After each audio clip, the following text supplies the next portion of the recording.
اگه بهت بگن خدا کامنت های زیر این پست رو میخونه، چی بهش میگی؟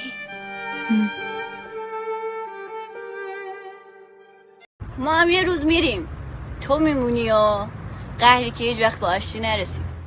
بگو بس اینجا یه مردی هست که دیوونه است، هر روز عالم و پشت میده میره بیرون جر و بس، با هر آشغالی که میبینه میگه اون رفته. اما یه بارم برای مردا همچین کلیپی ساخته بشه. این کلیپو بفرست برای مردی که حالا یا پدرته یا عشقته یا برادرته یا حتی اگه رفیقته. بفرست و بهش بگو دمت گرم که تو این دنیای پر از نامردی تو مرد موندی و رو پاهای خودت وایسادی. خیلی آقایی. Без тебя не могу. Яркими ночами любовь между нами, не забуду тепло твоих рук и это.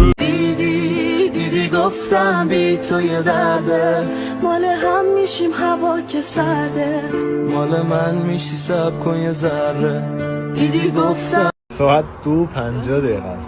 خواستم بگم خسته اونی نیست که خوابه، خسته اونیه که نمیتونه بخوابه. احتیاج